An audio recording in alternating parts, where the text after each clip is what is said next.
Olá, seja bem-vindo novamente, tudo bem? Bom, hoje nós vamos falar então da aula número 3, logística. O tema é gestão da demanda e armazenagem. Por que gestão de demanda e armazenagem é importante?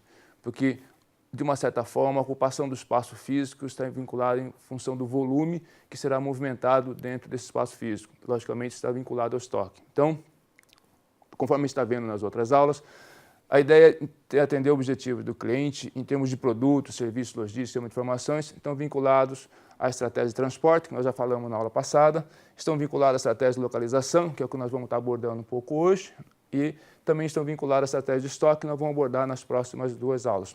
Bom, o que é a demanda? A demanda é tipicamente estimativa sobre aquilo que está esperando em termos de venda. Vocês vão ver, já viram em PCP, na verdade, uma característica melhor sobre métodos de previsão de demanda. A ideia aqui é abordar a demanda na sua forma de como ela é importante nos seus aspectos de características para o planejamento logístico. Então, nesse sentido, existem algumas técnicas muito importantes. Todas elas praticamente são baseadas em passado, e esse passado estabelece uma ideia de projeção, que é uma repetição praticamente desse passado, uma ideia de explicação, que é usar algumas técnicas estatísticas que permitem melhorar essa previsão, e uma ideia de predição, que é fazer uma estimativa considerando alguns cenários um pouco mais diferenciados. Uma das características importantes que a gente tem que estar atento quando se faz previsão é o erro da previsão. Preste atenção que erros são naturais. Você não desperdice o seu tempo tentando trabalhar sobre os erros, mas sim tentando entender o quanto esse erro é significativo no seu processo de previsão de demanda. Uma vez entendido que o erro é natural, você tem que estabelecer como trabalhar com esse erro em função daquilo que é a movimentação da carga, aquilo que é a estimativa de vendas ao seu cliente. Uma das questões importantes é estabelecer a ideia de como se comporta o seu mercado. O seu mercado ele tem características que são diretas, então quem trabalha diretamente com varejo, com venda ao cliente, trabalha normalmente com a percepção direta do que o cliente está buscando. E também você tem um mercado indireto que você usa intermediários para chegar até ele. É a lógica, por exemplo, de colocar distribuidores, mesmo chegando em varejistas, ou trabalhando com a lógica do fornecedor para o outro fornecedor que depois chega ao cliente final. Enfim, é necessário que você estabeleça essa relação que existe entre qual é a relação do mercado. Uma coisa interessante é, dentro do sistema de produção, existem vários modelos que também vocês já viram, que é o Make to Stock, o Make to Order, o Assembly to Order, o Engineer to Order. Esses tipos de processos estão vinculados diretamente ao sistema produtivo, estão vinculados diretamente à demanda, são características de demanda que influenciam o sistema produtivo. Uma vez percebido isso, na hora de fazer técnicas de previsão de demanda, você trabalha com métodos quantitativos e qualitativos. Na lógica da previsão para a logística, é importante você olhar preferencialmente os métodos quantitativos, porque ele estabelece uma relação de melhor percepção. Então, nós temos, por exemplo, uma relação entre dois componentes, X e Y, supondo a primeira relação, vendas com marketing. Ou seja, se aumenta-se marketing, a princípio vai se aumentar vendas. Em compensação, se você tem atrasos de entrega, atraso em relação ao seu processo produtivo, tende a diminuir essas vendas, porque os seus clientes provavelmente ficarão insatisfeitos ou eles vão postergar essa decisão, mesmo cancelar os seus pedidos. Uma lógica, então, de entender alguns tipos de modelo de série, além do modelo causal que a gente viu, numa relação X e Y, tem também os modelos de séries temporais, que são aqueles que ao longo do tempo têm determinado comportamento. Nós vamos ver os comportamentos mais clássicos. Entre eles, nós podemos apontar o comportamento de tendência, ou seja, há um crescimento da demanda ao longo de determinado tempo. E esse crescimento, logicamente, vai exigir que você tenha uma melhor percepção dos seus estoques e, logicamente, uma melhor percepção dos seus lugares de armazenagem.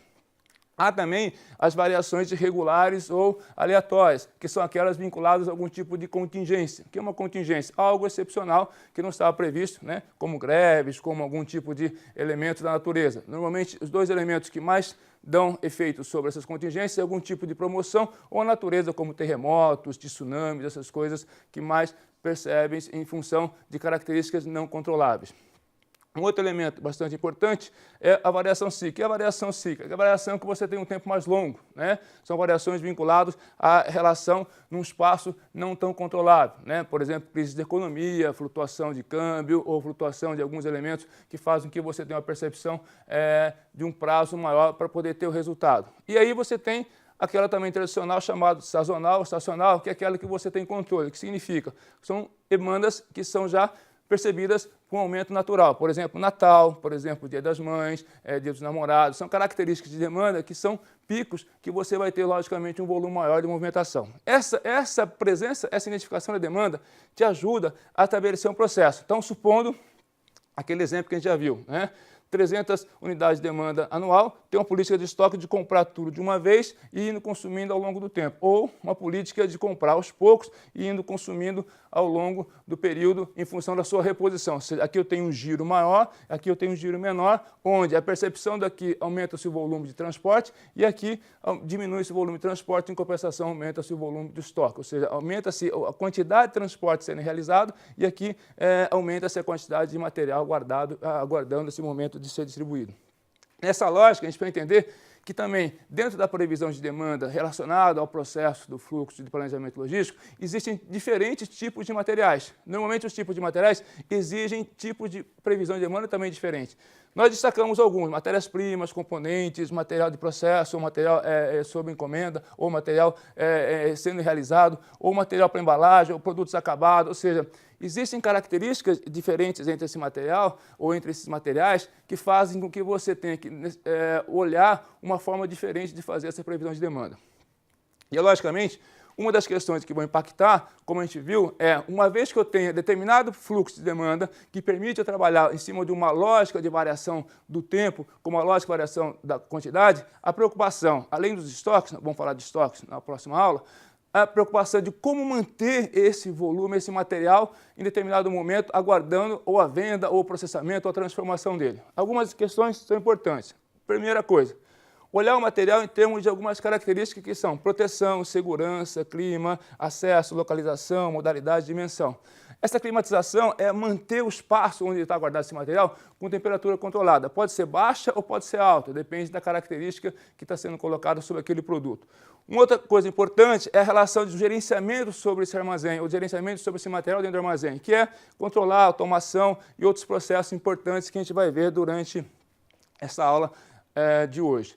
Uma das questões importantes que a gente considera, então, é o tipo de estrutura que vai ser colocado. Por exemplo, produtos a granel, produtos que são colocados soltos, como açúcar, soja, produtos que estão, mesmo minérios, em alguns casos, você usa tipo silos, né, que são produtos que são carregados, transportados de uma forma diferenciada, não usando embalagem primária. Um tipo também de estrutura interessante é o galpão tradicional que a gente costuma ver, né, que são aqueles que caminhões são estacionados, chegam para carregar e descarregar. Uma outra questão também é um armazém climatizado ou frigorificado, né, que trabalha normalmente com alimentos, produtos perecíveis ou mesmo produtos eletrônicos que precisam ter um controle sobre a sua volatilidade ou não exigir um aquecimento tão forte. E mesmo terminais portuários, né, terminais que você recebe containers, pode ser também área de armazenagem. Ao mesmo tempo, tem estruturas verticalizadas que permitem que você tenha uma otimização, por exemplo, como o uso de pallet e o uso de algum tipo de características que melhoram essa funcionalidade. Uma das questões importantes, quando eu vou fazer o armazenamento, é entender como é que eu controlo o produto. Uma coisa que é fundamental, assim como cada um de nós tem um RG, tem um CPF, ou seja, aquilo que é identificador numérico da sua característica, um produto também deve ter essa identidade. Essa identidade, normalmente a gente tem um termo em inglês chamado Stock Keeping Unit, ou SKU.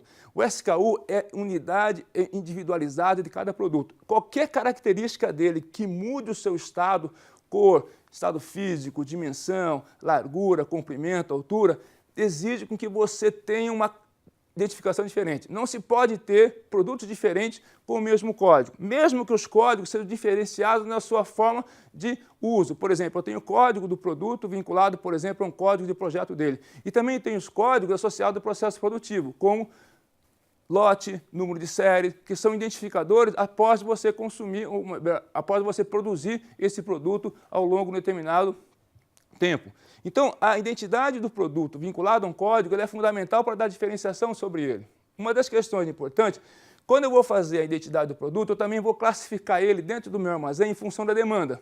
Existem algumas formas diferenciadas. Na aula sobre estoques, nós vamos falar um pouco sobre uma dessas classificações, que é a classificação ABC e a classificação de popularidade. Damos destaque dela porque são tipicamente as mais usuais, mas é possível fazer uma classificação combinando criticidade de cliente, combinando criticidade de fornecedor e, ao mesmo tempo, combinando algum tipo de alocação dentro do meu próprio estrutura de armazém. Mas, tipicamente, nós enxergamos essas duas relações como as mais presentes dentro dos movimentos que existem na relação da demanda com o processo de armazenagem. Uma das questões, então, quando eu vou olhar, né, a relação que existe entre essa demanda, que são os seus volumes, né, muita quantidade de uma única vez, ou comprando aos poucos e fazendo mais transporte, é a característica de onde eu vou colocar esse material, como é que eu vou guardar ele, como é que eu vou armazenar ele. Dois elementos são bastante típicos, né? O que a gente chama de localização física e localização aleatória. Qual a ideia da localização fixa? Manter um produto normalmente em determinado lugar, em determinado espaço e renovando a guarda ou a manutenção daquele produto ao longo do seu consumo e trazendo novos produtos. Ou combinação aleatória, onde os produtos vão ser guardados, vão ser armazenados em diferentes locais. Um exemplo disso nós podemos usar com essa tipologia. Esse aqui normalmente é um tipo de um pallet, né? Um pallet de uma dimensão de 1.200 por 1.000, por uma altura de aproximadamente 0,15, né? ou 150 milímetros. Você tem ele de plástico, tem ele de madeira, e normalmente você tem uma altura de carga que você pode estar ocupando com 1,5 m. Então nós temos aqui uma profundidade, frente e altura dele. Então a composição de cargas de pallets normalmente são estrutura muito semelhantes a essa. Pode ser diferentes formatos, mas normalmente segue essa característica. E aí, quando eu vou fazer uma estrutura de armazenagem, algumas coisas importantes, principalmente a estrutura verticalizada, que é a estrutura porta-pallet, que também é muito usual, né? Qual é a ideia? A ideia aqui é trabalhar numa lógica como se fosse fazer um endereço, né? Por isso que chama, inclusive, endereçamento de material, vinculado a uma estrutura, por exemplo, de um prédio com apartamentos e andares. Então, eu tenho aqui um bloco, né, de que eu vou estar numa área que eu vou ocupar, eu tenho aqui duas estruturas, 2 racks ou 2 estruturas porta-pallets, eu tenho os níveis dela, tenho ruas e tenho colunas. Como é que eu faço a numeração? Então, normalmente a rua tem uma codificação, vamos chamar aqui de A, B e C. Normalmente essa estrutura tem também uma codificação, vou chamar de 1 e 2, então como se fossem ruas, e aqui 2 prédios diferentes. E aí eu tenho níveis dessa altura, ou seja, esse bloco aqui, essa estrutura porta-pallet tem o nível 1, 2, 3 e 4, e aí eu tenho os níveis de colunas, né, que eu tenho 1, 2, 3, 4, ou seja, para cada coluna, cada altura, eu tenho uma combinação. E aí o posicionamento disso, o endereço, vai parecido, para quem já brincou de batalha naval, né, com aquele endereçamento que a gente coloca. Então, por exemplo, B141, eu vou estar colocando ainda, vou estar colocando aqui nessa rua, né, aonde? No prédio número 1, no nível 4, mais alto, e vou colocar na posição 1. Então, seria algo, por exemplo, aqui. E aí eu tenho uma sucessão de combinações que eu vou seguindo, né, para manter o produto guardado. E aí eu posso fazer combinações aleatórias de produtos iguais em lugares diferentes, ou eu posso fazer combinações fixas e mantendo próximos desses produtos, a princípio, nesses lugares, nessas regiões. E aí eu vou fazendo essa escolha de tal forma que eu vou mantendo esse endereço e vou mantendo meu nível de estoque. Aqui é importante você usar um ERP, você usar um software gerenciador. Normalmente nós temos um que ajuda nesse processo, que é o WMS, que é o Warehouse Management System. A gente vai falar sobre isso numa das aulas nossas. E aí, essas tecnologias permitem que a gente tenha um controle melhor sobre o uso e sobre o posicionamento, sobre a agilidade que esse armazém vai ter em função dessa demanda. Bom, nessa lógica, quando eu faço da ocupação do espaço físico, eu percebo que se eu deixar o espaço físico vertical com muito pouca carga, ou seja, pallets fracionados, pallets picadinhos, né, que vão ocupar pequeno espaço, eu tenho normalmente uma perda desse espaço a ser ocupado. Nós temos aqui que distinguir duas coisas. Quando eu falo em empilhamento, eu estou falando em colocar um pallet em cima do outro. Quando eu falo em fazer estrutura de verticalização, eu estou falando em colocar pallets em cima de barras de apoio ou apoio que permitam você colocar a lógica de estabelecer um nível de controle. Então, quando a gente coloca que existe um blocado de empilhamento, significaria que eu estou colocando os pallets um em cima do outro, ao mesmo tempo eu estaria fazendo um controle sobre eles na mesma localização. Quando eu falo em colocar estrutura porta-pallet verticalizada, esses pallets são colocados em níveis, eles não estão empilhados um sobre o outro, eles estão apenas guardados, mantidos num nível de altura diferenciado. Isso, quando a gente faz a ocupação do espaço com a carga mais homogênea e cria uma área de pique, significa que normalmente o espaço de verticalização é melhor, ou seja, eu tenho uma eficiência operacional maior e tenho, logicamente, um fluxo de movimento maior em termos de entrada e saída de veículo. Então, uma das questões importantes quando eu vou fazer a minha estrutura de armazenagem, principalmente quando eu estou verticalizando, é ocupar o espaço de uma maneira mais otimizada possível ou mais eficiente possível. Então, a estrutura que eu tenho de blocos de pallets padronizados, com alturas padronizadas, com larguras padronizadas, com profundidade padronizada, permite uma melhor facilidade disso do que eu manter níveis de estoque armazenados, considerando, por exemplo, pallets não padronizados ou pallets muito fracionados.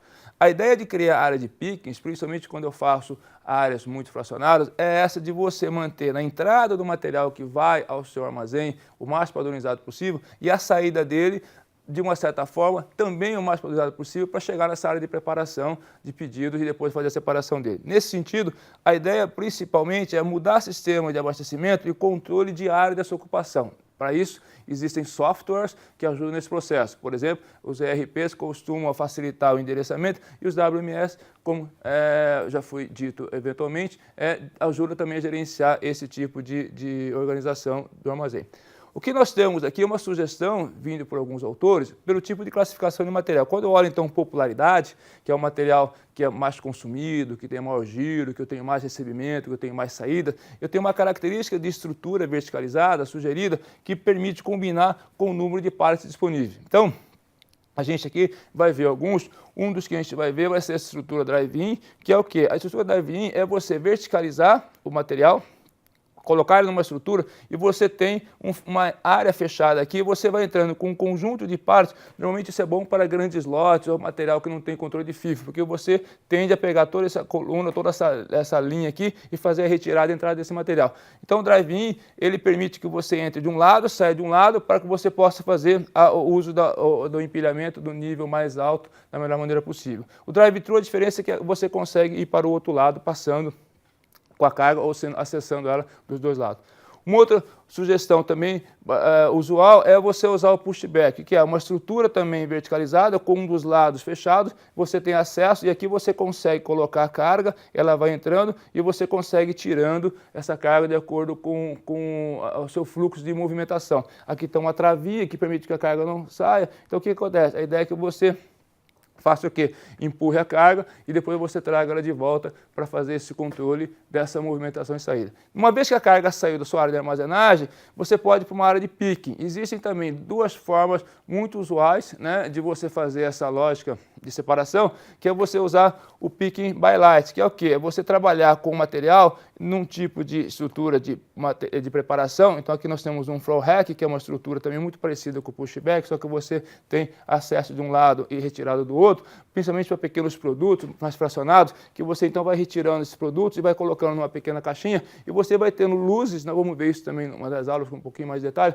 você vai vendo luzes que vão dando pontos de saída dessa carga, identificando onde que eu tenho que buscar essa carga, né? Uma outra forma é fazendo um processo também por picking list, né, que não precisa de tecnologia, você tem aqui caixinhas, também uma estrutura flow rack, que é aquela estrutura que você tem abastecimento para um lado e saída para o outro lado, cujo material depois ele é feito a sua junção em caixas de plástico ou pequenos pacotes que vão fazendo a combinação de produtos, principalmente produtos bem fracionados.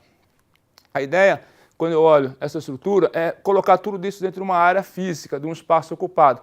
Então, uma das coisas importantes que você pode fazer com simulação, você tem aprendido bastante simulação dentro do nosso curso, é você estabelecer um controle que permita fazer um desenho desse armazém e simular todas as atividades que podem estar sendo colocadas nele, como a forma que eu vou fazer o movimento dele.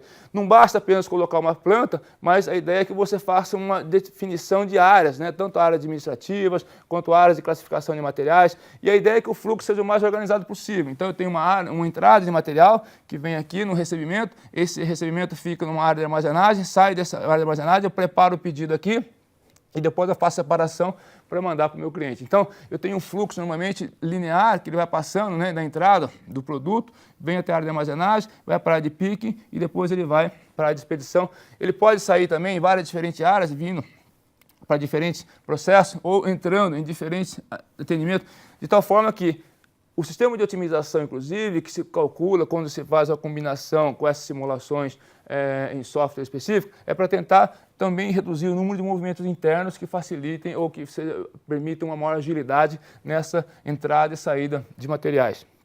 Uma das questões importantes, então, nas simulações, é permitir com que vocês tenham uma visão, tanto olhando ela por cima, ou olhando ela de frente, mas também uma visão que permita 3D, imaginar como seriam todos esses movimentos dentro da empresa, dentro da forma do armazém, está trabalhando com seus fluxos de entrada e saída de materiais. Nesse sentido, quanto mais você usar uma estrutura de simulação que possa permitir um desenho mais preciso, né, com dimensões que simulem essa realidade, com espaço de área ocupado, facilita o seu processo de entendimento da armazenagem. Então, qual a importância dessa lógica? A lógica é você, quando identificar no seu projeto logístico a previsão de demanda, entender que essa previsão de demanda vai influenciar dois aspectos. Quais são? O volume, a quantidade de material que vai ser colocada, movimentada dentro desse abastecimento e distribuição e também o espaço que eu vou ocupar para fazer essa movimentação, o espaço que eu vou precisar para fazer esse controle. E, logicamente, esse espaço precisa ser organizado com um tipo de estrutura que facilita essas movimentações de entrada e saída. Bom, nós ficamos por aqui. Até o próximo encontro. Muito obrigado.